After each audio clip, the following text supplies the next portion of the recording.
Department of English here at Penn. I'm also faculty in Latin American and Latino Studies. First of all, thank you all so much for being here. This is very exciting. I know it's a busy time of year, so thank you for being here, and thank you very much to all of our speakers who came to participate today. I also want to especially thank Gabriel, Rockland, and Derek, who are also the other organizers of this conference. And this conference is co-organized between Penn and the Critical Theory Workshop. The Critical Theory Workshop is here to mainly had we have a summer workshop in Paris on critical theory in its broader sense. And this is the first in a series of symposia that we're organizing here at Penn.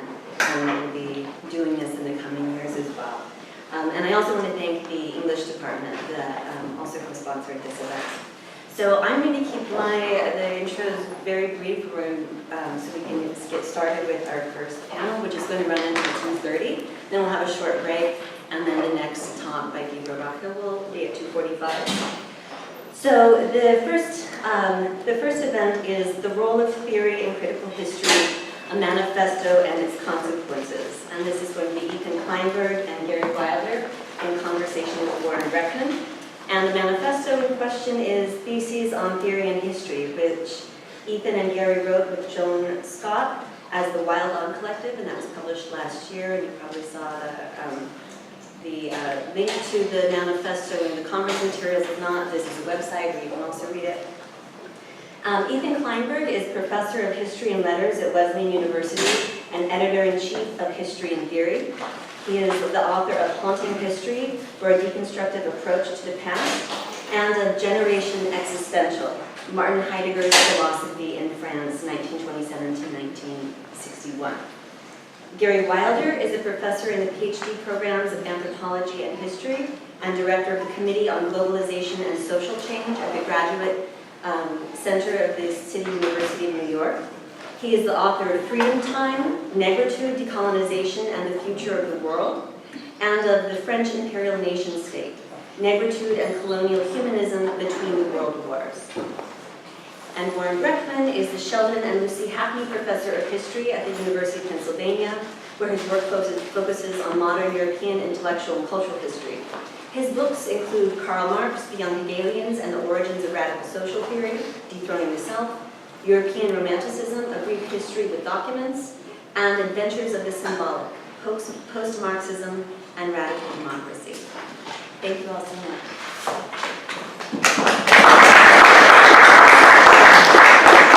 So, as I understand the format, both Gary and Ethan are going to say a few words by way of opening, and then I suppose I'll start to engage them with some questions, and we'll at some point spontaneously shift over to the audience. So, who would like to go first? Well, I'll start, and I'm not going to go into the origin story of the manifesto, though we can certainly talk about that. I guess some of it will come out in my statement right now. But I will say that it was about a year ago that the text, the Theses on Theory and History, came out. We decided not to publish it through a traditional academic venue.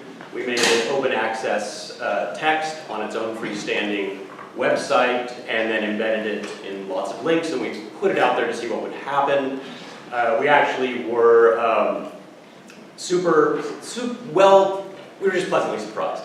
It had a reception that was larger than we anticipated, especially internationally.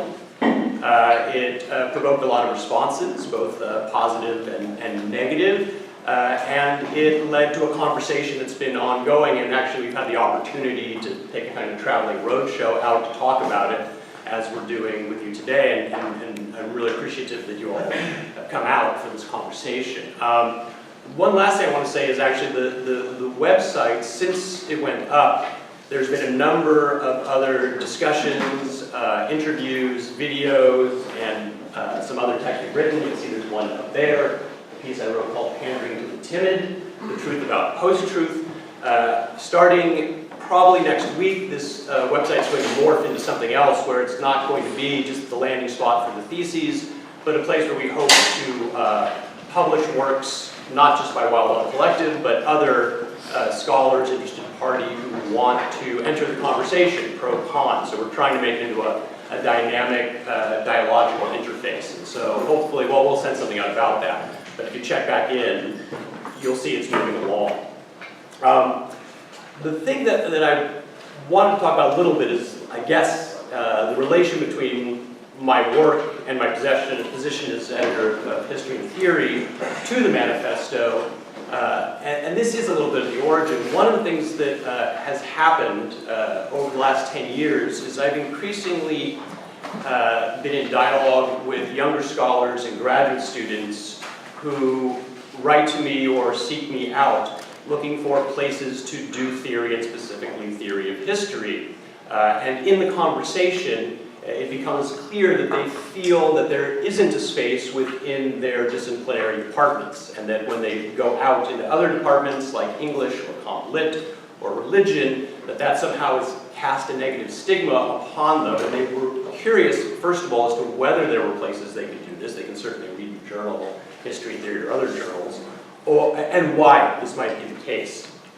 And I think that was one of the driving questions as to why is it, especially given a kind of self-congratulatory rhetoric that you hear among many historians and history departments about the way theory's already been taken up, we did it in the 80s, we incorporated it, we don't need to be so sort of blatant and obvious about it, and by the way, no historians are adverse to it anyways, that's a ridiculous idea. And yet, the students and these younger scholars can't seem to find it. And so that was something that we wanted to take up, and we do take it up in the theses. In one of the sections we discuss strategies we call discipline and punish, where we look to the ways of disciplining in graduate training in particular, restricts not only access to theory, but the way theory is viewed as something as supplementary or an add-on, or to be sort of used as an appendage, but it really is not the hard work of history. We also discuss some of the aspects of publishing, and especially publishing through certain journals, where also alternative theoretical or methodological approaches are sort of written out. And they're written out by means that appear to be objective and neutral. You have multiple reviewers, sometimes as many as 8. But we also note that that led to a kind of homogeneity in what actually gets published and what is done. Now, I think, or at least in my own work, I've argued this is because there is a kind of fetish for a sort of empiricism in the conventional historical approach. And I actually don't mean Humean empiricism. In fact, I would love it if I thought historians were the kind of empiricists who go into the archive and squeeze everything until it cracks with a kind of total distrust.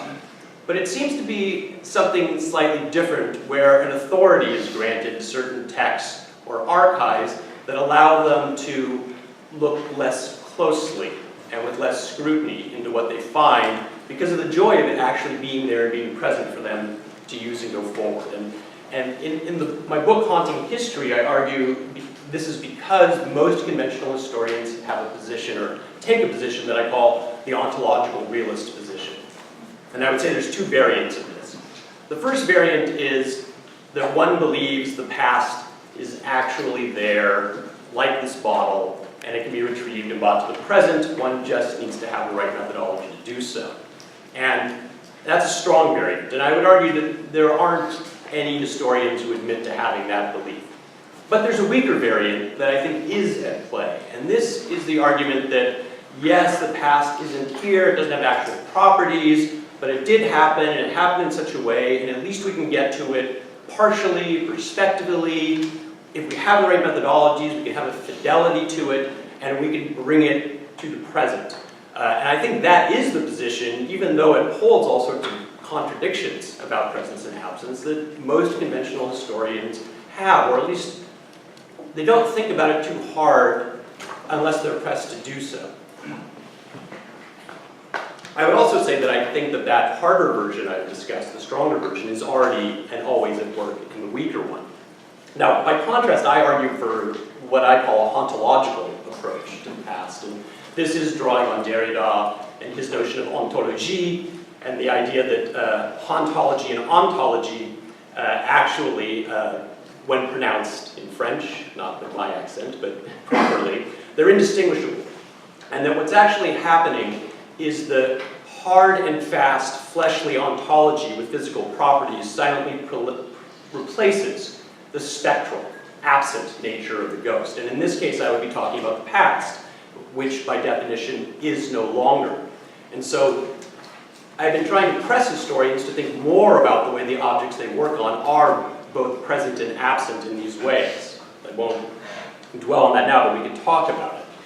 So one could say, so what? Historians are ontological realists, they have this notion about the past, they write about it, they think they get it pretty much right, they go along doing so, and every once in a while there's a self-correction because somebody else has a different notion of the past, and it seems to just take care of it itself on its own, and we can just let it happen the way it's been happening. But I would argue that ontological realist position is more pernicious than that, because in discerning that there's a certain way to retrieve a certain past, and that there's a methodology to do so, what ends up happening is other voices, events, peoples that aren't within that trajectory that's visible end up being not only repressed, but silenced or hidden. And I would say it's not only in the doing of history and who speaks, but also in understanding what I would call alternative logics of history. This is to say that because we have a homogeneous disciplinary understanding of how history works, we don't dive deep into the way history could work differently. And that's one of the things we try to get at in the thesis too, to think about alternative logics of history, alternative logics of temporality, to force the historian to think about the grounds on which they make these claims, to think more deeply about them.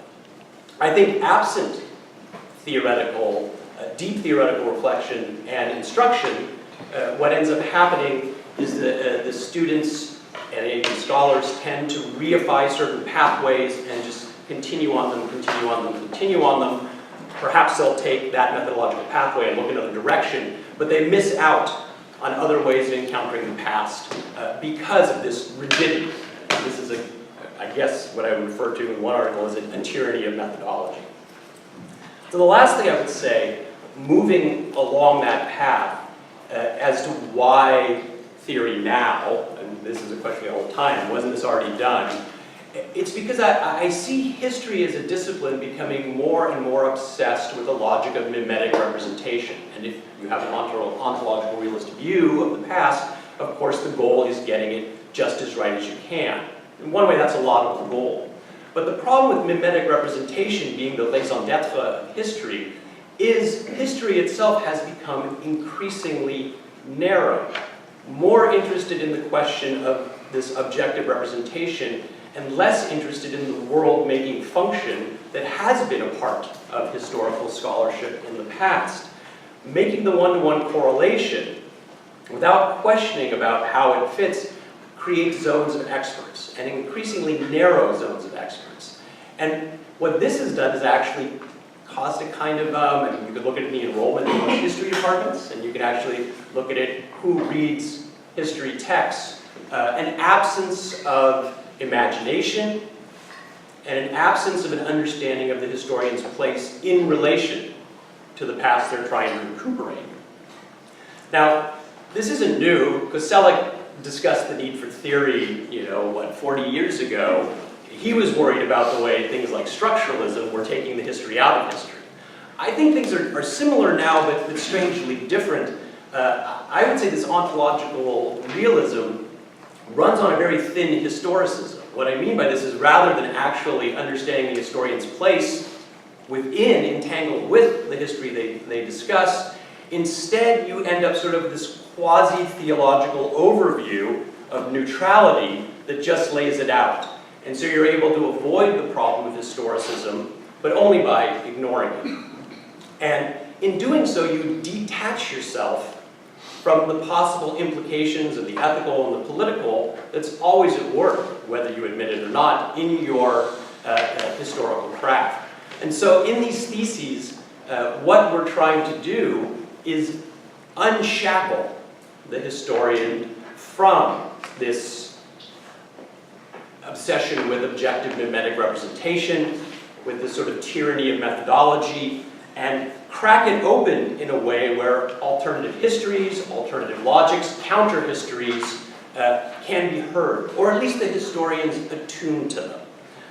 And this we say in one of the theses, this is 2.2, such that it's not about the stories that tell us, but it ends up being about the stories we tell about ourselves, with all the moral, political, ethical, aesthetic valence that becomes a part of that. So I'll leave it at that.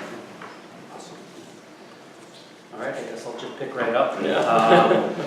It strikes me that we're used to speaking to a more skeptical crowd, I think. We'll So see. it's interesting. We'll see. But it's nice to have a group that is not composed primarily or organized by historians. So, as I started writing out some notes for this, the notes looked more like sentences, so I would probably wind up reading something that's more like sentences, which was not my plan, but it will still be brief. Let me start by thanking Gabriel and Jennifer and Warren and Andrew. This is just the kind of discussion we're hoping to promote and open up. Following the prompt and the email and the invitation I got, I'm going to say a few things about my investment in these theses and a little bit about their relationship to my own work. So I was especially invested in the critical history section. We all wrote all of them. We can talk about the experience of co-writing, which was interesting and useful. And I was specifically thinking of Horkheimer's 1937 essay, Traditional and Critical Theory, which from a Marxian perspective calls for work that points beyond the false opposition between rationalism and empiricism. For Marx, as we know, these were each one-sided forms of bourgeois thought that were equally unable to grasp the modern world as it is, or to recognize what it could possibly become. Because rationalism starts by positing transhistorical concepts, it's unable to recognize historically situated, socially specific character of consciousness or subjectivity or ideas, and conversely, because empiricism conflates immediate appearances for true reality, it is usually unable to grasp the inapparent but very powerful logic, structures, processes that always mediate seemingly given social relations and practices. Both, I would suggest, tend to affirm that the real is rational, and neither can adequately grasp the dialectics of subject and object, idealism and materialism, universal in particular, the abstract and the concrete. We could all go on with that kind of list. In contrast, by attending to real or concrete abstractions, the Marxian tradition seeks to transcend this very opposition between deductive, speculative metaphysics on the one hand and inductive realist empiricism on the other. So academic history kind of enters this conversation in the 19th century. I'm not saying anything that we don't already know, but it may be useful to rehearse the way academic history also developed largely as a critique of any metaphysical philosophy of history. But it did so from a one-sided standpoint of concrete, observable, verifiable facts. And I would suggest that ever since, the looming danger of a philosophy of history, universal, teleological, abstract, has served as an ongoing alibi for the discipline's realist suspicion of theoretical abstraction or systemic analysis or large-scale inquiry, etc. So of course, disciplinary history also sought to distinguish its methods and frameworks from that of those of the natural sciences. Attention to contingency, interpretation, and narrative have always served also to disrupt any overly reductive, mechanistic, or scientific explanation of human behavior. So I'm not suggesting that history has been primarily defined by positivism. But I do believe, and I think the three of us would agree, the authors, that despite countless epistemological debates and theoretical innovations, the field of history still tends to be dominated by a certain set of empiricist and realist assumptions. Assumptions about agency, causality, context, chronology, scale, which implicitly confirm the immediately observable as really real. and immediately observable evidence as really real evidence of the really real. And conversely, I would suggest that this conflation with what is actual with what is true tends to bracket or efface or diminish those real but not immediately apparent social or symbolic or psychic structures and processes, mediated, anonymous, overdetermining, that may in fact be the locus of historical truth. These, of course, are generalizations, but I think they're useful generalizations. Note that this critique, like our theses, is not directed at any specific individual or subfield or paradigm. I'm speaking rather about a doxa, about the deep structural tendencies and professional logics that we think, continue to guide disciplinary history. That is organized around a whole set of assumed norms and policed boundaries and reward structures. It's about systems of training and hiring and publishing, a whole kind of a whole system that reproduces these deep epistemological and methodological norms. So what's the aim of our intervention? What's the point of all of this? Many stories I could tell, but I'll just say here that certainly the point is not that we need to critique concrete realist history from the standpoint of abstract anti-foundational theory, but rather to displace this very opposition between theory and history. The aim is to produce work that is at once historically grounded theory and theoretically informed history.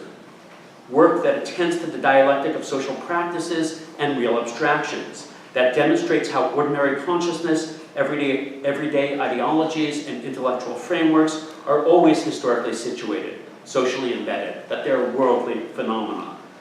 Work that explores the underlying relationship between arrangements and practices and thoughts, that recognizes the intrinsic relationship between ways of knowing and one's very sense of reality.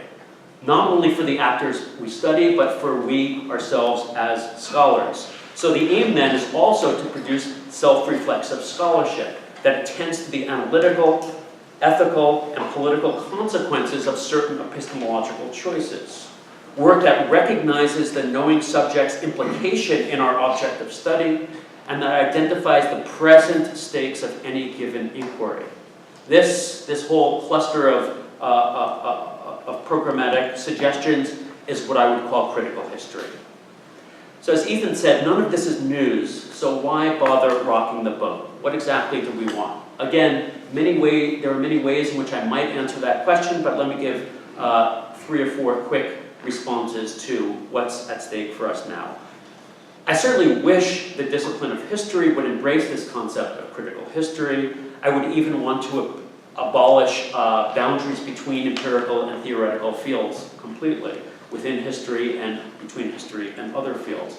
But I'm not holding my breath. I mean, history is a deeply conservative discipline. It's not going to change. And I also recognize that there is much in any given historical situation in relation to certain questions, certain stakes, certain harms, certain political predicaments, that there is certainly much to recommend realist interventions strategically. But one modest aim then is not to transform conventional historians into critical theorists, but at the very least to challenge the discipline's restrictive definition of what counts as real history, especially when such evaluations are typically driven by the kind of disciplinary essentialism and the kind of methodological fetishism that holds again and again that any question worth answering, the answer to any question worth asking, the answer to any question worth asking can be found in a box of archival documents. I never tire of repeating Dominic Lecapra's great quip that conventional history is a matter of translating archives into narrative. And I think that continues to be the case, as Ethan suggested. I'm equally interested in challenging the reductive ways that academic history often understand. So that first point was just like, let's open the range of what counts as real history, which we're constantly being told is self-evident, and it's not. I'm also interested in challenging the reductive ways that academic history often understands theory as somehow separate from the world, a set of transposable concepts or frameworks that can be applied or used instrumentally to understand one's empirical material, or maybe a semi-autonomous corpus of texts associated with individual theorists and school of thought, or maybe just the domain to which intellectual historians attend. For the record, I believe it's a great mistake to allow theory to be consigned to the subfield of intellectual history. And I think that when intellectual historians appoint themselves as specialists and stewards of theory, we risk reproducing this reified distinction between history and theory. And indeed, my interest in collaborating on the manifesto was partly driven by a frustration with intellectual history, in which I sometimes locate myself or am sometimes recognized to be located. I'm sure I'm not the only one that is often mystified by the appearance of descriptive and synoptic accounts of critical thinkers who themselves challenge realist epistemology in such profound ways, but whose challenges are not often taken up in these synoptic and descriptive accounts. What that means is that we're often offered narratives of, let's say, surrealist or messianic or Marxist, socialist, anti-colonial, existential, psychoanalytic, deconstructive, feminist thinkers that do not actually employ the analytic insights and frameworks developed by these thinkers. We're then left, for example, with realist readings of utopians, liberal readings of Marxists, rational readings of psychoanalysts, biographical readings of post-structuralists, Eurocentric readings of anti-imperialists, etc. It's very rare for a historian to take up something like poetics or fetishism or fantasy or difference. Ethan is a counterexample, as an analytic starting point for their work rather than just a topic of study. More fundamentally, and Ethan alluded to this, my interest is also driven by the insidious ways that destabilizing theoretical interventions are so regularly domesticated by disciplinary history.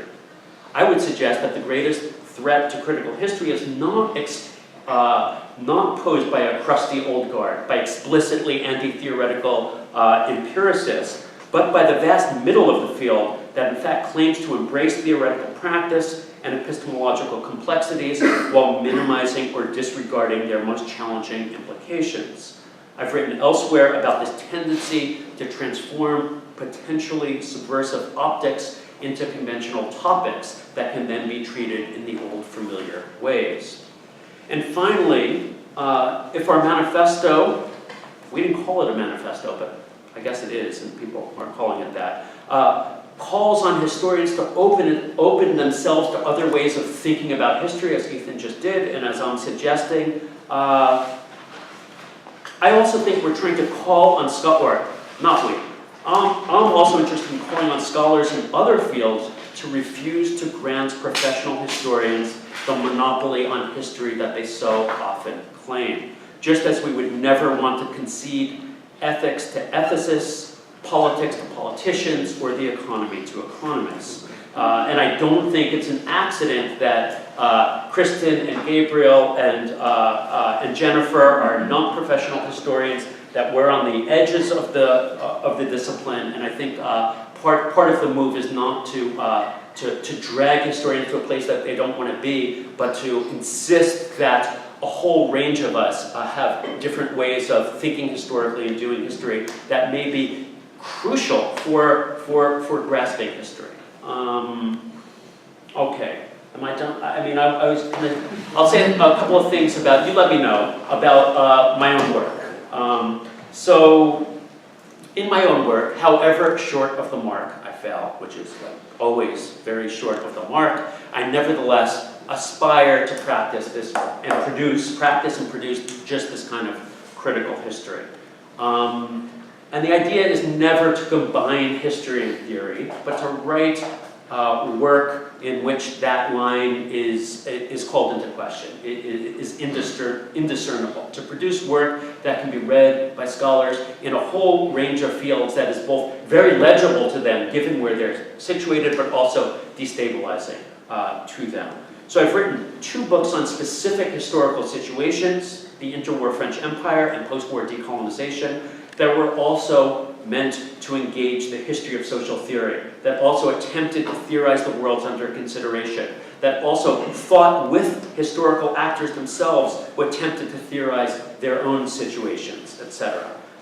Conversely, right now I'm working on two books that might at first glance seem to be more explicitly theoretical, but both of them are also trying to kind of grasp historical situations. One, the kind of long arc of what I call black radical humanism in the 20th century, and the other, left thinking and critical theory in our own, let's say, metropolitan world historical present. The work has been characterized by attempts again and again to question supposed boundaries separating intellectual history and critical theory and colonial history, and especially heterodox Marxism and Black Atlantic social thought.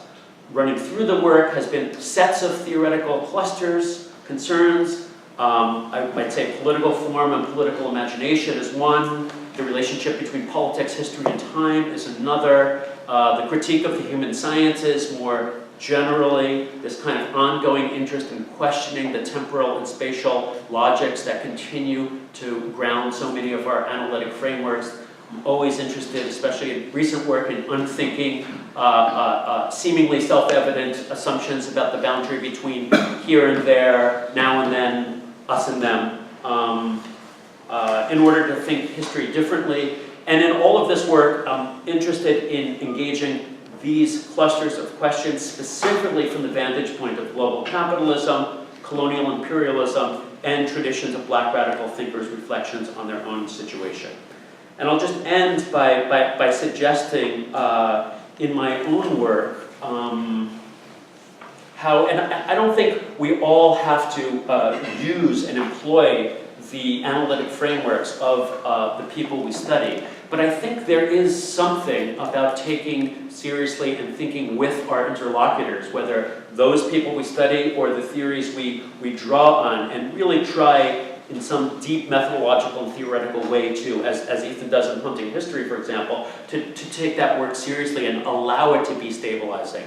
I'll just use one example here in a very modest and imperfect way in my last book, Freedom Time. Rather than just cite Walter Benjamin's beautiful formulations about historical temporality and historical constellations, I tried to use this idea of historical constellations as a real methodological starting point and guideline in order to write a different kind of historical account. So I tried to recognize the ways in which the actors I was studying themselves were implicitly producing historical constellations, how the 1940s in a certain way were being constellated with the 1840s and the 1790s. And to take someone like Aimé Césaire seriously when he says, when he claimed to be engaging his predecessors as contemporaries, when he would say that these 19th century predecessors are here now, and I am speaking to them here now, that this was not just a rhetorical flourish. What would it mean to think about the 1840s as the real context of the 1940s? Not a precedent, not a point of comparison, but the actual context. What would it mean to take seriously Bloch's idea of non-synchronism and to understand the untimely practices and processes in the post-war opening that might allow and compel a different account of and a different analysis of why these actors did what they did and how they did what they did,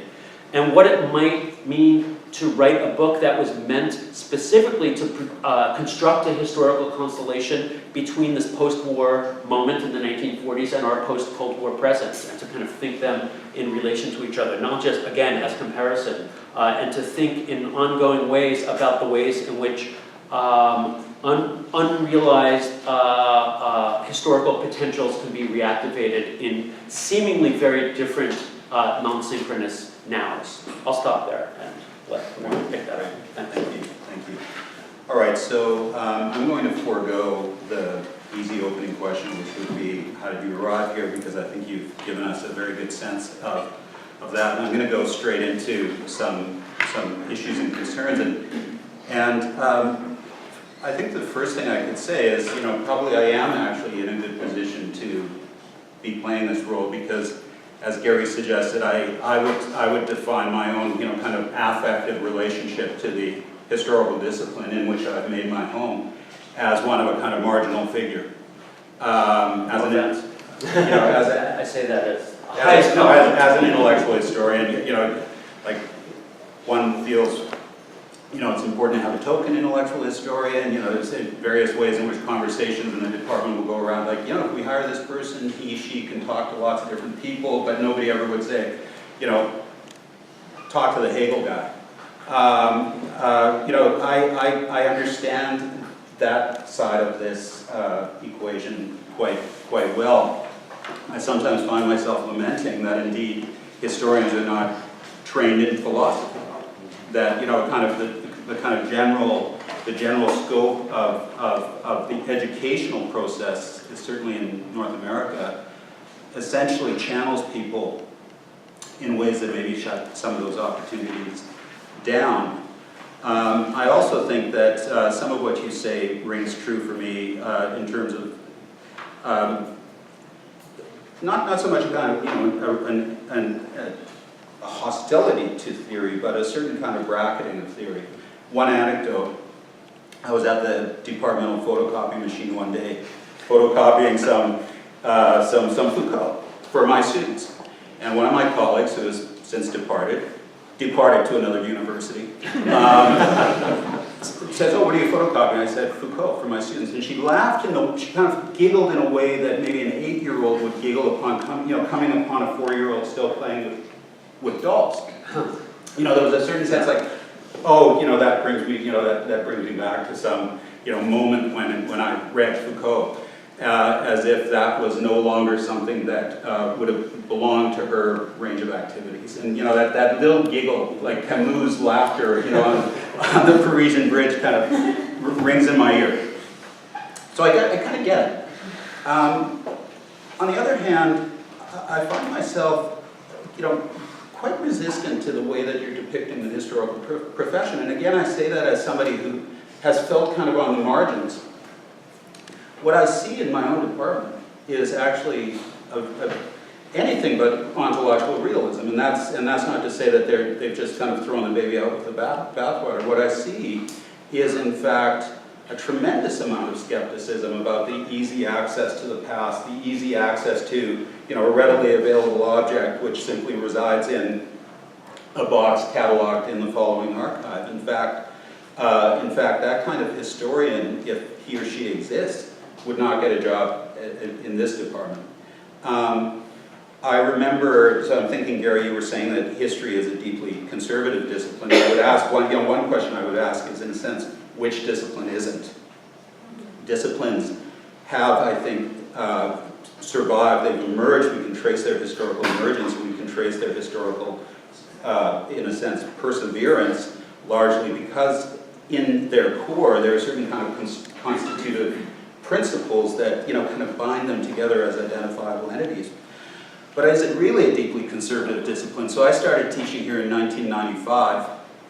Shortly after I started, there was a debate about our undergraduate curriculum. Are we giving people a kind of coherent march through the field of history? To this day, we don't really have a coherent march through history. But one of my older colleagues said, we should try to identify the facts that they need to know.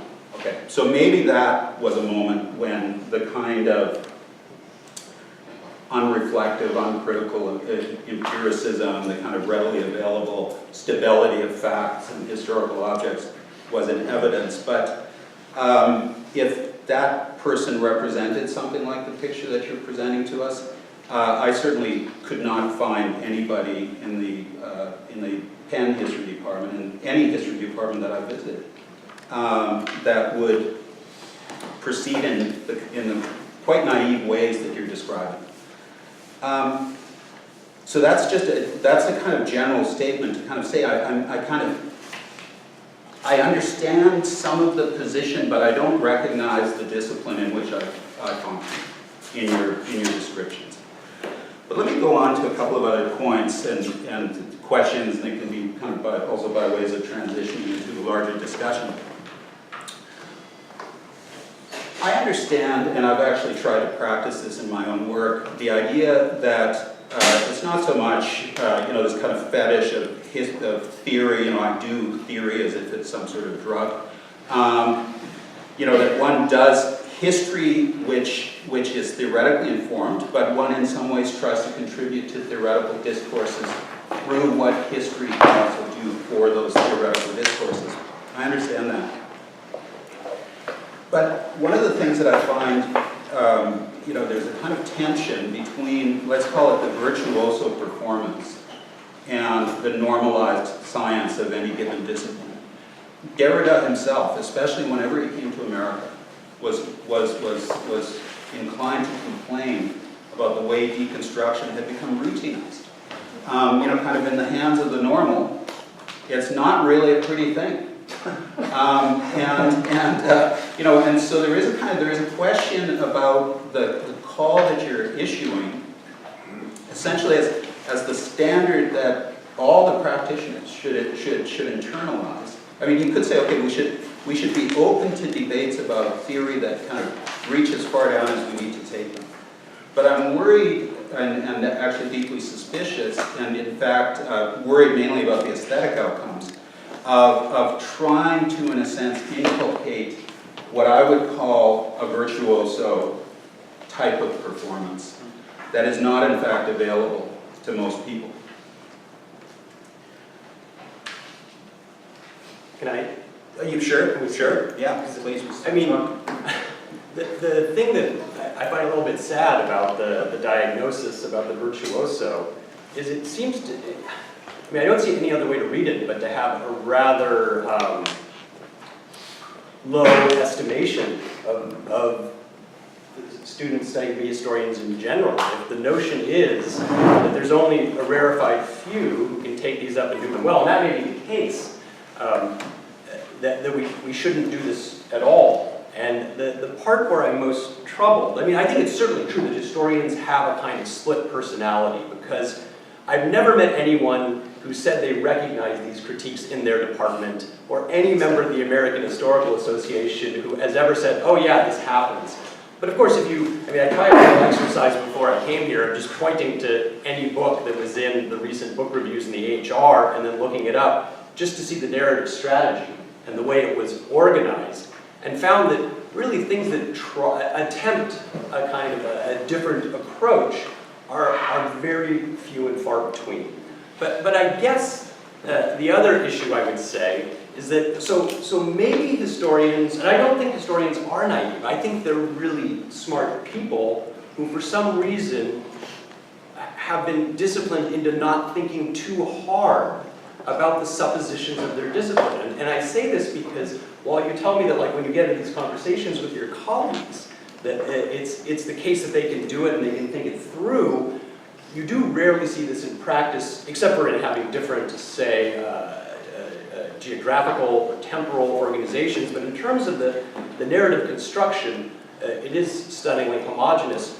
But perhaps more troubling to me is that while your colleagues can all have these conversations, it's also the fact that theory simply isn't taught to graduate students in almost all of the premier graduate programs. And I've gone around and done some empirical research on this to find out. It is taught, and when it is taught, it's taught by someone because they have the opportunity to teach, because they're interested in it and they have a chance to teach it when they're not teaching the other courses they normally do. It's not systematic, it's not progressive, it doesn't give you the kind of philosophical overview. So the question of whether or not they can do these things seems to be rendered moot by the fact that they're not taught this stuff. They have to go find it on their own. And that is what we're pointing at. It's not saying they can't, and I'm troubled by the virtuoso thing. I think that's right. The people who do something like a deconstruction poorly do terrible damage to it, and they can be very irresponsible. I think that's true of almost anything. Can I say a couple things about virtuosity? Certainly, I agree with you completely that it would be a nightmare if the upshot was to ask historians to try to write like Derrida or to think like Derrida. That is not or the equivalent.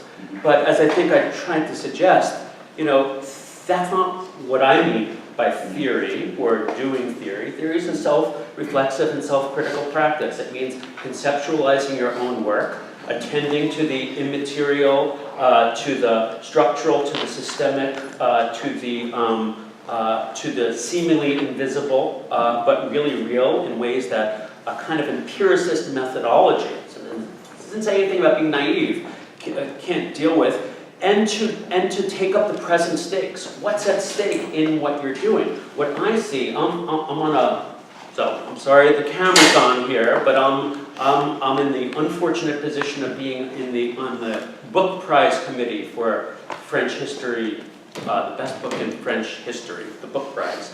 And I get like 60 books in August, and I read through, and so many of them are amazing work. Really smart people. This is not naive, this is not smart. There's a lot of stuff to learn there. But I'm also floored by, again and again, the virtuoso performance of archival methodology in the service of foregone conclusions. I mean, the kind of the lack of risk, the lack of anything objectionable, that lack of anything that anyone would really want or need to disagree with in the conclusions of not every book, there are always counterexamples of so many of these books stuns me. And back to Ethan's question about, it's not that historians aren't quoting Foucault or Marx or something, but this, I think, really central is this question of who the field is talking to. When I read so many of these books, many of them amazing, if there's a book on colonial history, for example, I just think, this is really smart, really well done work. And I can't imagine someone interested in this issue who isn't in French history wanting to pick this up to learn something deep, to grapple with something in a deep way. And it's a gross generalization. I apologize to whoever's listening to this, but I'm struck by this over and over. And we all know, so many of us know this in our guts, in our bones. What do we read? What do we pull off the shelf? And yet whenever it comes down to it, it's like, none of this is happening. This can't possibly be true. So you put yourself in that position, so I'm responding to the field through you. But right. So I don't. I mean, this is not the discipline that I occupy. Marginal as I feel within it. Well, let me say one more very quick thing. If you stray beyond that bound, you know where the line is in your own writing. Like, I have come up against it so often, over and over and over in the many fields I'm part of. So it doesn't, maybe it's just crappy work, but like But you'll encounter, I mean, the interesting thing is you stray up to that boundary within history, and you're not necessarily then crossing over into somebody else's accepted field. Mm-hmm. You know what I mean? In other words, what you're calling for is not something like interdisciplinary. Where you push your interdisciplinary commitments to the point where you suddenly find yourself in a different discipline. But you could easily find yourself pushing up against the limits of other disciplines, kind of in the same action, right? For sure. So part of this would be, are there critical stakes in terms of just the larger orientation of the humanities, which is a big question. But let me ask you this. And by virtuoso, I didn't mean to foreclose the possibility that people can display their abilities and talents. Part of it is, and again, this is something that Derrida saw again, especially in the American context. His theoretical practice, which was meant to destabilize disciplines, became one way in which a discipline formed itself and credentialed. So that it came to become the norm for a certain kind of disciplinary performance. And so, in that sense, I see that's kind of the other side of the same question, is the way in which, certain practices, in fact, far from unsettling, in a sense, kind of reconstitute the way in which the discipline credentials and rewards and so on and so forth. Now, I think probably your project is not going to produce a new mode of credentialing in the field of history. Let me ask you this. Whose theory, which theory? How does one deal with canonization? Yes. So I know that you are all, the three authors are individual people, and I suspect you had disagreements over this or that, but let me bring in Joan Scott, who was absent. So several years ago, she wrote an essay called Against Eclecticism. So she says, now that we're in the end, we're kind of after theory, so what we have now is a kind of flattened terrain where theory is no longer at stake. We are kind of scaling down the conflict that had animated the decades of the 80s and maybe into the 90s. We're entering into a period of quietism. She compared our period to the French Restoration, to the establishment of the juste milieu. She compares eclecticism that might or might not emerge in this present context to Victor Cousin's eclecticism. All right, so she's against eclecticism. So then that raises an interesting question. None of these theoretical perspectives, whether it's psychoanalysis, Marxism, phenomenology, like Heideggerian phenomenology, Husserlian phenomenology, various forms of feminism, Foucault, Derrida, etc., none of them stop at a certain point. They are theory all the way down, right? They really contain deep, they call for deep theoretical commitments, deep commitments about what the world is. Now, the way that theory has tended to be used in history is rather instrumentally, right? You pick and choose. I was thinking of an example, Lynn Hunt's book, Politics, Culture, and Class in the French Revolution, which I think is a groundbreaking, fantastic book, very illuminating, very inspiring. Yet you go through this, like Paul Ricoeur does this for her, Foucault does this for her, Derrida does this, Weber does this, hardcore social statistics does this for her. Okay, so you could say that's an eclectic use of theory where perhaps Lynn Hunt is either indifferent to the fact that Foucault makes demands on you all the way down, or she's in a sense using the theory instrumentally. So one question would be, how do you adjudicate between different theoretical claims, especially if you are devaluing the empirical? Because it seems to me that what's so important about what historians do is that it's the kind of the place where conceptual frameworks bump up against the resilience of what we might call the empirical. So that in itself kind of sets up a certain kind of adjudicating function where we can in a sense say, this theory proves not to really yield very much, or it seems to contradict. Now this is what's happened in Foucault. Now, and it hasn't been just that, that people have simply said Foucault is, some, French theorist and we have to prohibit him. I think of a wonderful book like Harry Osterhuse's book on Richard Krafft-Ebing, Stepchildren of Nature, Psychopathia Sexualis. Now, from the Foucauldian point of view, this Krafft-Ebing book is all about like the expert targeting and transfixing certain kinds of deviant behavior, even as those deviant behaviors are being created. So Osterhus takes that and finds that there's this enormous practice from all over the world of the so-called deviants of the third sex, the inverts, writing back to Krafft-Ebing and saying, "You gave me my freedom." Okay, so that's not an anti-Foucauldian in a simplistic sense, but it's rediscovering agency and so on and so forth. That's an empirical finding that complicates the utility, if you will, of Foucault's theory of sexuality. Okay, so how does one adjudicate? How does one, in a sense, navigate the tension between theoretical commitments which taken seriously would bring us all the way down, and as Joan Scott seems to be counseling, forbid eclecticism, or, on the other side, using theory in a somewhat more instrumentalized way in which Chapter 3 is served well by Michel Foucault and Chapter 6 by Max Weber. You start? Happy to start. Okay. First of all, to be clear, there's no devaluing of empirical work here. It's a critique of empiricism as a kind of a way of knowing. non-empirical work. So again, theory is a practice. It's not a bunch of ideas between the covers of a Derrida book or a Foucault book or a Marx book or a Dipesh Chakrabarty book. It is a practice of conceptualizing your own work in relation to a social world.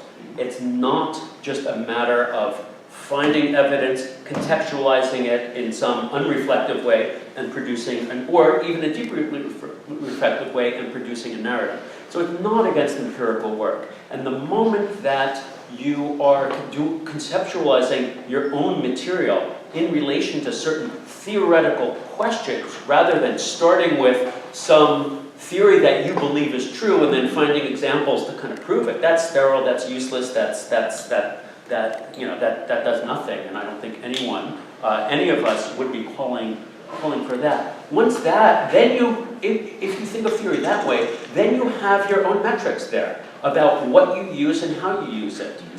So eclecticism is a problem. Sectarianism, fidelity to some kind of theory because that is what is the right theory, is also a problem. And the way in which you do and don't link different things may be more or less persuasive or more or less productive, depending on what your material is and what your questions are. So it is. I take it seriously that it is a question and a problem, but it's not. There's nothing intrinsically about doing this kind of stuff. I mean, I could talk specifically about, in my own work, why I find some link between and kind of combination of heterodox Marxism and Black Atlantic critical thinking extremely useful at this moment. But I don't think the idea of this is to talk about which theory at all. It's also to change the idea of what we mean by theory. And the thing can't be, like one of the responses was this HA thing, which was a covert response to the theses, that it was organized right after we published the thing, but it wasn't named as a response to it. And then the prompt was, what theory should we be reading now? What theory should we be reading now? As if that could be answerable in an abstract way. It's like, I said, it's like asking a chef, like what's a good spice to use? It doesn't make any sense to me. But I take the question of I am, repelled by the superficial instrumental use of theory in that sense. But that's yeah. Then we're reproducing that thing of theory comes at your stuff from the outside. Sorry. Let me just say, and then we can open questions. So one thing I would say is that this was a question that we took up amongst ourselves because we actually have different approaches or different ideas of how we would use theory or what theory we would use. And so there is intentionally an attempt at a certain tension in the theses that we hoped would provoke discussion questions like this one. But I would also say that we really, in this case, we are not interested in theory with a big T. And we're often asked about that, either in the form of what theory is it, or is it an overarching theory. Instead, at least on my account, what we're trying to get at here, or get historians to think more about, is the way theory is a sort of, can be seen as a sort of a meta-language about the ways we put our histories together. Really all disciplines, understanding the theoretical suppositions that allow us to make statements, and what are the things that allow those statements to be made. What counts as evidence? How much weight does that evidence have? Under what scaffold does this evidence tell us something? Under a Foucauldian scaffold, the evidence is going to inform us in a certain way, but under a different scaffold, it's going to inform us about other possible statements. And we think it's important for historian students to be able to discuss amongst themselves, but also across the disciplines, about how these commitments are made and how they impact the way their histories are written. And this, I think, has a salutary destabilizing effect, where, in fact, I guess this gets to your the next question about how you deal with this tension between theoretical commitment and eclecticism. The theoretical commitment would be the one where you just have a note, you think about how it is and why it's right, and you just run it all the way through without sufficient attention to the sort of the way that it works and the commitments you put into it to making it work. On the other side, the eclecticism, just with a laissez-faire anything goes, also, you know, he's like, oh, well, this works now and this works then. You also have a lack of attention to sort of why you're making those commitments in each of these chapters or junctures. And so what we're asking is for a deeper reflection on those sorts of commitments, about how you put history together, how you create values, and how those values work. Those are the theoretical assumptions or statements that we're trying to make, or asking to make explicit in the historian's work. There's a way in which, if it was for me, I would want there always to be a tension between sort of multiple logics of assemblage, so that you don't just have one dominant strain, but there's always something else that's undercutting it and forcing the reader actually to adjudicate the way the narrative constructions or statements actually don't line up if you come at it from different theoretical assumptions or approaches. And so those are the sorts of issues that I want to try and press the historians and others when they're dealing with the past, which is a strange and slippery object. So the audience is telling us that it's time to start taking questions from the audience. I think that your hand went up first, and then the woman, I think the woman in red behind the gentleman here, and then the woman in black at the back. Yeah, okay, thank you. Thank you all for staging this conversation. Just a quick point of clarification and a quick question for the three of you. Since Joan Scott's name has been invoked, I want to clarify the fact that in her essay against eclecticism, the premise of that article is that one cannot theorize and not be empirical, just as one cannot be empirical without theorizing. Using the word theorize as a verb rather than reifying as a noun might be helpful in general. My question for the three of you is a more specific version of the question, what theory? For those of us like myself who teach in departments other than history departments, it would be great to hear from each of the three of you how historiography is taught in your history program. Well, I mean, I can speak to how it's taught at Wesleyan University, where it's actually a pretty, I mean, Wesleyan University does also happen to be the place where history and theory is published, and the character of the history department reflects that. But even so, I would say the historiography class it gives you a lot of touchstone thinkers, but as it's written, unless someone goes in there and puts some yeast in there to leaven the bread, it ends up being a kind of a matzah of one thinker after another, where you're not really dealing with, unless the person happens to be someone who's interested in it, it's not built into the syllabus to actually grapple with these sort of questions, even though it would be totally natural for a historiography to do so. So, I mean, you would think that would be a place where it might happen, and as I understand it, at a certain time it did, but that sort of in the last 15 years has deflated. Is that true?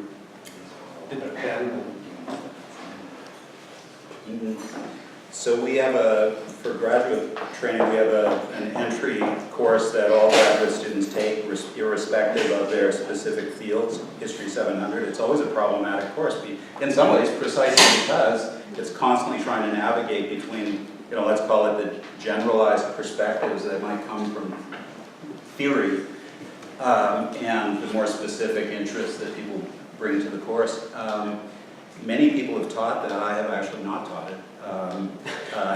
Well, so that might say something. No, it's not that I haven't been asked, but it tries to bring together theory and history. I mean, we've got some graduate students who are sitting here. She seems to be skeptical. I mean, my understanding of it is supposedly that. I mean, this is, I think, one of the ways in which historians typically would teach theory, which would be, rather than presenting the theory, it would be presenting works that somehow embody a certain theoretical perspective, and then you kind of pull that out. So I'm teaching a 19th century course with graduate students right now, so some of them are in the class, or in this group.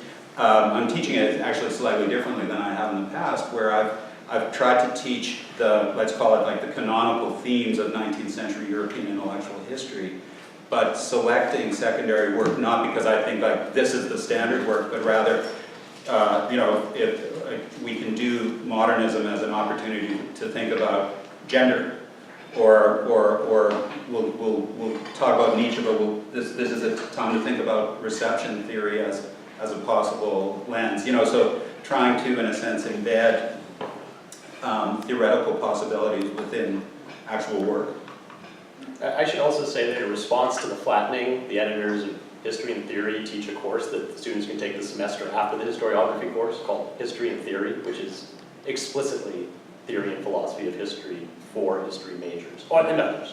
Which is not common in graduate programs. I mean, there are all kinds of individual courses in various graduate programs on history and theory, or even worse, theory for historians, which is always a peculiar phenomenon which we know about, and all kinds of fantastic individual, topical, question-based courses that amazing historians teach in very, different graduate programs. But the two key pieces of graduate history training in terms of courses, as I understand them, I've experienced them and see them, is one, the seminar, the research seminar, which is the most important thing. So it's a peculiar thing that right away you are supposed to, it's almost self-evident what it is we as historians do. You read a bunch of other historians doing it to learn technical chops, instrumental skills.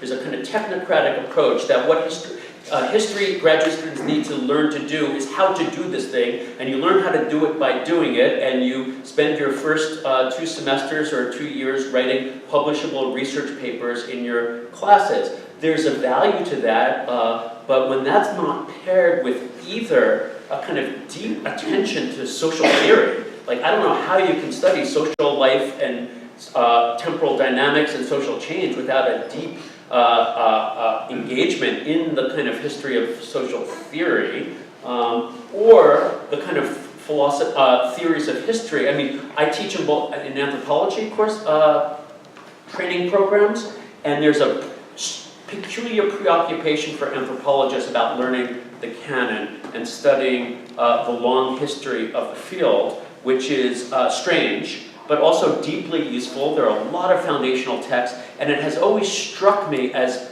very symptomatic of something, maybe of the things we're talking about, that history departments don't require, for the most part, students to be reading 19th century historians. There's a sense, it's almost like the scientific model of like, we've moved forward and therefore we don't do that anymore because that's not useful and that's not what we do. And it would be, and it's peculiar, it's the field of history is strangely not interested in these 18th and 19th and 20th century debates about time and social life and change and social dynamics and structures and structural transformation and the ways in which the field of history emerged to grapple with that. So I think that means something. So a question there. There are two there. No, well, I think it was the gentleman in white here, and then to you. All right, so I'll try to make this brief. One thing that I thought was really terrific about the manifesto was that it seemed to me that it hit on a nexus of 3 interrelated and areas, and that is theory and resistance to theory, specialization, and intellectual history and the resistance to intellectual history. And so my question is, couldn't one have written the same manifesto, by that I mean covering the same phenomena, trying to achieve the same things, by putting either of those other 2 in the foreground? And I'm especially interested, as a philosopher and not a historian, on the issue of intellectual history and the resistance to intellectual history. How is that justified, and what causes that? And I suggest that as a way of trying to achieve the same thing with less resistance, right? So, anyway, there's this question. Well, I mean, I would, to begin with, there's a kind of rhetorical reason for setting it up the way we wanted to, and honestly, we didn't want it to play nice at all. In fact, in several drafts, we decided that it seemed to be trying to achieve this in too interior a way, and that wasn't the goal of this at all. It actually was an attempt to try and put out a bunch of possible ideas in as straightforward and confrontational manner as possible, and actually to hit different areas to bring about maximum response. We didn't want it to be about intellectual historians, or intellectual historians. In fact, we wanted to, you can say, sort of deprovincialize, right? It had been sitting in intellectual history too long. So we wanted to make sure that it was an issue for historians, quad historians, that these are general issues. And if I was going to think about bringing this to a class, it would be to bring to a class of any kind of historian from any kind of field, from any kind of time, because these are general issues that historians or anyone interested in the past should take up. So, right. I would just say the way to write that manifesto, the way I was conceiving of it, was to make the point that intellectual history is important for all historians. it's a subfield. I don't know that that's actually. I don't know that I agree that that's the case. Okay. So. There were quite a number of questions, so I teach in this department here in the English department, and it seems to me you want to provincialize something, but it's a very provincial conversation I'm hearing here. It's a conversation between American history departments and French theory. I wonder if this would hold true, the kind of oppositions. I taught in Jawaharlal Nehru University, where many of the subalternists and great historians were. I don't recognize this, the castigation of history, but I do recognize it when I moved to America because my friend Antoinette Burton told me this was true. This is what. But it seems to me you need to think that this is not all history. So there is, I know that the Penn History Department doesn't even have a South Asians. So how will it know what are the debates going on? there is actually a complicated history there. I know. We're trying to Look, we all have complicated histories of why particular departments Sure. come to look the way they do. Yeah. I do know that in post-colonial studies, it was an uphill battle to get Americans to think that post-colonial theory is not 5 people writing in America.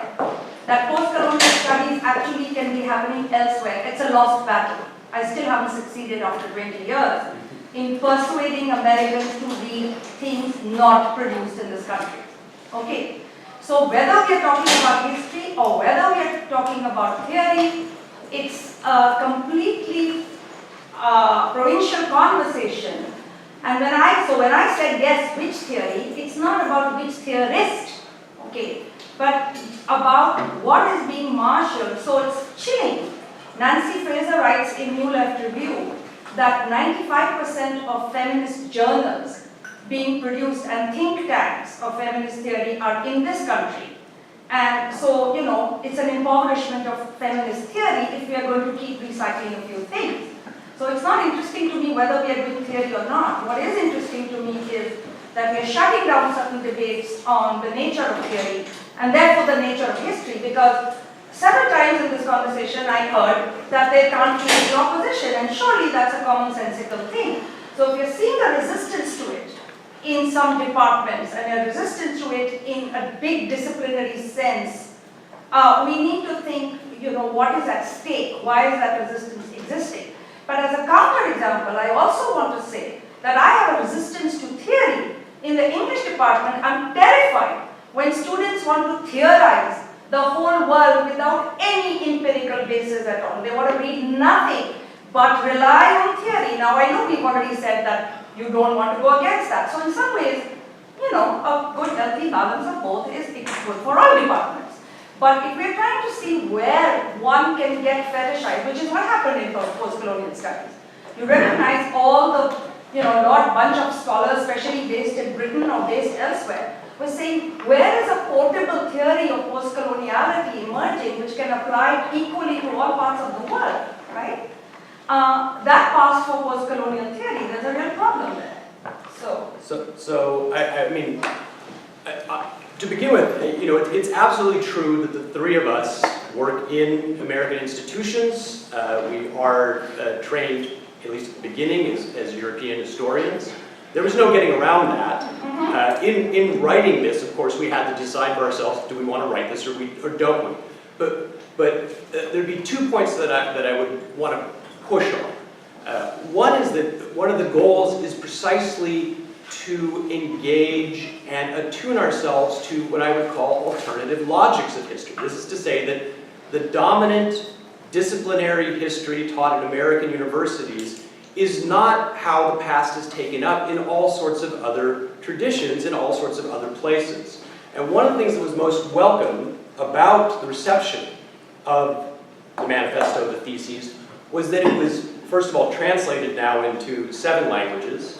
It's been taken up in places like South America, but also, especially, in India, where it's been taken up by historians who have written to me, and I guess to Joan and Gary, where we know that they feel their department is locked down into a certain disciplinary approach that actually doesn't allow them to work with the idea that things like literature or temporality works in different ways. And they want to be able to confront the discipline of history in their universities in a way and find a way to actually allow the logics to dispute, to argue. We would have to, in an American university, you'd have to rethink certain aspects of how history works if you allow Aboriginal time paintings to count as history. And I don't see any reason why we shouldn't allow them to count as history. It's just that temporality works differently.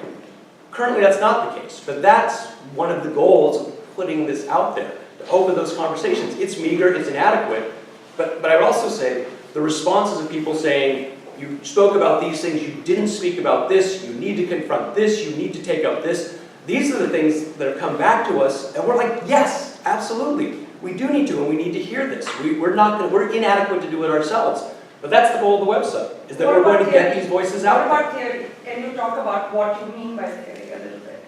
Well, I feel like I've talked about that several times, about what I mean by, about what I mean. But I think you raised wonderful questions, so let me just think out loud for a second with you. I mean, certainly all theory is situated. And this, let me talk, you're shaking your head before. This is also a situated. So there's one kind of question you bring up, which is really interesting. It's like, is this an issue outside of the North American or Euro-American Academy?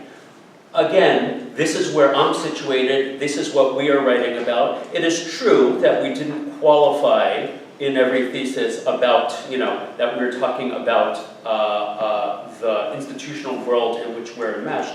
I have been struck that colleagues and emails have floated to me from Egypt, from across Latin America, from Sri Lanka, about people reading this, studying it, thinking about it, saying, yes, yes, yes. I'm not in a position to say that that our struggle does or doesn't link up with their struggle. But I think that's a whole set of really important questions that we can take up and expand. I think that's really interesting. I think that's a very different than making the strong claim that you're making, that this is a provincial conversation between the US and France and has nothing to do with any... That's not what I'm saying. Well, that was the first... Theory. French theory. I'm sitting here having a conversation with you, and I think it's important. So I'm not making that claim. Because before we get on to a conversation that doesn't, I'm not saying that you shouldn't raise these questions, in a broad way that you have. I'm saying what is important is also to historicize and to think about where these oppositions have come up and where they haven't, okay? And my claim is that when people have tried to broaden knowledge claims, these disciplinary divisions break down as it did with subaltern studies in that particular moment, right? and to say that so rather than make it an abstract problem with history departments, I'm saying, I kind of agree with the question, with the, what was said, that every discipline can become conservative and methodologically locked down. Of course. And so, when you say history needs more theory, is that not what you're saying? I'm saying history should be critical of history. I say in the way Yeah. in the way I've defined it. Okay, I will but say all the examples of, I'm wondering about what has come to be understood as theory as a field, okay, is not necessarily, for me, which is useful. Deconstruction, which you talk a lot about, is not that useful to me. In fact, I find it fairly conservative actually. It's useful in destabilizing some things, but I'm really terrified when it became the kind of dominant method. So my question was not just polemical to say, do you mean only French theory? And what do you mean by theory? I think feminist studies has taught us that something doesn't have to walk around saying I'm theory to be taken very seriously methodologically. Okay? Sure. So I wanted, because we set up two things called the Department of History on one side and theory on the other. And as you said, no Department of History totally recognizes themselves in that, and so therefore can wriggle out, right? And so we get into which institutions and so on. I'm asking if we can actually scale it up a little bit and think, where has this problem occurred most and why? So these are political histories of institutions. Why is it that, is it because there was a certain pushback against feminist history, against social history? Okay, so I heard already in your account that history was not always like that. Okay, so, we should think about why it is that at this moment you're finding it so intractable, this opposition. And also, what counts as theory? I want to raise that in a department which doesn't face the problem of, this is being in the English department here, we are philosophers, we are intellectual historians. So from the other point of view, instead of saying it's a problem in history departments, I want to bring it to reflect on what are the oppositions we're thinking of? Have we solved those problems by doing theory? Because I don't think we have. That's what It's certainly not only a problem of history departments. Okay. And the moment we ask the question of what counts as theory or what is theory, we're performing the kind of separation that I think I hear you calling into question, and I absolutely agree with that. So we can't just go around in that circle of saying we shouldn't separate theory, and then you ask, well, what's the theory you're separating? Because you shouldn't separate theory. I'm asking what is theory. But in terms of the political question, I think there's something that we didn't get to here. And again, this is great because the idea of this 7-page thing was to provoke a conversation, not to say everything wrong with history or what theory should be or everything wrong with the academy, many things. But certainly part of all of this, at least from my perspective, is that this empiricism and realism tends to, as I said, reproduce this idea that the real is rational. It tends to, I am suggesting that there is a link between disciplinary history's normal assumptions, and this may be the case in all of these disciplines. I don't know, we can talk more about that. And scholarship that tends to, even at one level of critical mode, that tends to reproduce the deep underlying assumptions that sustain the normative order, the given arrangement of things. So I think part of the resistance, it's not just Derrida's, I don't use Derrida often, I don't use Foucault often, I don't use French theory often. I suggested the theory I use, but the resistance isn't only because of that, it's because the kinds of questions that I think many of us are interested in asking, really like subaltern studies, like early post-colonial theory, and they also took strange turns and reached different impasses and stopped doing the work they once did, and that's why I would never give the answer. We need this theory because it either is more or less persuasive or productive or not. But those feminist moments, those post-colonial moments, those anti-colonial moments, whatever it is, psychoanalytic moments that ask certain kind of questions or started with certain kinds of assumptions or put a certain kind of understanding of social relations on the table that was deeply disruptive to business as usual, politically, institutionally, and intellectually. So I think that's, and then we could talk about, this neoliberal moment or this moment of scarcity or this moment of shutting down the university. I mean, there are all kinds of reasons for the resistance linked to this political moment. We didn't do that work here, but I couldn't agree more that that is, the task. If I may interject, so I'm getting the signal that we have basically 5 minutes, and I definitely have 2 people with questions back there and then here, so if you can keep them brief and maybe we can collect these questions. Okay, so please. So, thank you so much. So when I remember like last year when this came on, I was very excited.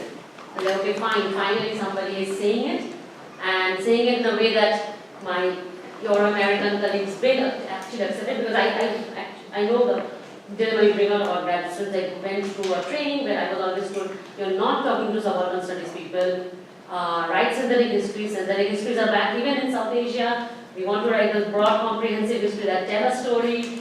We do not want to politicize things. Those are exactly as you pointed out, those are the ones that get reviewed in certain publications. So I'm on board with that sort of a move you guys were making. But my question in some ways also like links up is, who is the audience of this? In the sense to see what kind of new institutional structures do we want to imagine? What kind of, like we need to disrupt, and I'm on board with that, but who is the audience? Like I wouldn't say like, okay, somebody from Sri Lanka is reading it. It's not that. Who, like the moment we put out something, we create, just as we create our archives, in the process of reading that archive, we also create our audiences in the process of writing, right? So what sort of audience are we creating? And I know you want the provocative conversation, but what will come out of the words of the provocation is what I'm asking, or what would you guys like to see within America, North America?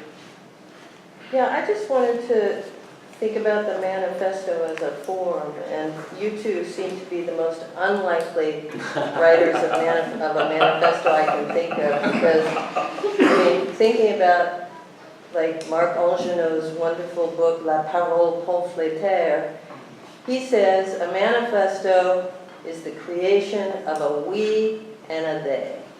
And listening to you, I don't know who the we is, and I don't know who the they is. Sometimes I feel like I'm part of the we. Most of the time I feel like I'm part of the they. But in any case, and the reason that you seem unlikely as manifesto people is that all of your discursive practice is a deconstructive one. Breaking down the boundary between us and them. You said that over and over, and that's not what a manifesto does. Breaking down the boundary between fidelity and eclecticism. Breaking down the boundary between empiricism and theory. This is just pure decon. You say it like it's a bad thing. I think it is. Well, I think it has nothing to do with manifesto. Actually, the last paragraph is a much more specific encounter with what they cherish than because it completely qualifies all the wonderful statements that you have in section 3, and then you decide that you have to go to Freud and the navel of your dream as your master trope for the impossibility of interpretation. It really militates, in my reading of this, against all that you have said before, and is more revelatory of your practices or those that you are recommending than the width and the capacity of the manifesto itself. Do we have time for one extraordinarily brief question? And And an extraordinarily Really brief brief. response. Really brief, because I think a few minutes ago, I think that last comment about us, them, really clarified a bunch of things. And I think there is a sense that the language of empiricism or even positivism is what people recognize as the depoliticization of the humanities, and that may be the deeper substrate of the conversation. But my question, therefore, is about your section 1.6, which is really about content expansion in relation to methodological self-reflection. It feels like what you're trying to say in that section is if we do more and more with more players and wider geographies and different archives, that's great. That's a kind of democratization, expansion of discipline, but it feels like it's in tension with the theoretical self-reflection that you're calling for. So I wanted to ask you to reflect on that content expansion versus theoretical reflection. I can answer that one really quickly, because actually that's not what we intended to say. In fact, that's sort of what the HR has done, is that, well, the way we're going to solve this problem of us being so restricted and isolated is by doing lots and lots more and having all sorts of different times and places. And actually what we're saying is that's a kind of methodological imperialism, because it doesn't... Right. I'm saying, but you put that in opposition to theorization, as if there's an economy between content expansion and method reflection. Well, I'm just saying that if all you're doing is reinscribing the homogeneous methodology in different places, then you're not actually thinking about how the past is taken up in those places. But if theory is situated, you're naturally, if your empirical base expands, your theoretical tools shift and widen. Well, unless you discount certain things as not counting as history. Right. And that's, for me, that's the problem. That's the crux. Let's go quickly to the audience question, perhaps. Yeah, let me talk to Kristen and the audience question very quickly. It's a flawed document. 3 people who don't really agree with each other, but agree that we have a very similar predicament in some ways, and something needed to be said, got together. So it was a thought experiment there. And those tensions, as Ethan said, are very much in there. I think if you look at the critical history section, the middle section, I don't think that can be read as deconstructive. I never called it a manifesto, but I actually, it's interesting I would love to hear more about the manifesto form. I do think that there is the constitution of a strong line between we and them, in the sense of, like, you're either practicing critically self-reflexive work, or you're not. And that this is, which is part of what Ethan is responding to here, just like it doesn't, expanding without changing, without fundamentally going to that place is not enough. There's a we and a them. But I do think that the kind of, when I say unthink assumed divisions between us and them, I'm talking about the political ways in which, in limiting and limited ways, the doxa suggests that there are these clear lines between us and them. That's not a kind of liberal reconciliation, let's all talk together and agree together. That's calling out the norm, the hegemonic ways in which boundaries between us and them are set up politically in this world. So they're slightly different things, but the genre we look to is the theses, actually. Luther, we read theses. We were writing theses on theory of history. How did it become a manifesto? That's what manifesto. We don't say that anywhere. It's what it's been labeled. In terms of audience. So you don't assume the manifesto form. That's, Gary says that the goal was to provoke a conversation. That's not what a manifesto. Yeah, no. This we thought of. We didn't actually. The term manifesto is not in there, and the goal was to nail it on the door. You don't want it to be a manifesto. I think it's overshadowed by the fact that a few years ago we had this rather inane book called The History Manifesto. It wasn't just inane; it was reactionary. Well, okay. I mean, history has to matter politically, and the way for history to matter politically is to be technocratic advisors to great men in power. Yeah. I mean, it was really it was reactionary. I'm sorry, we're going to actually we have over time. Sorry. Thank you all so much. So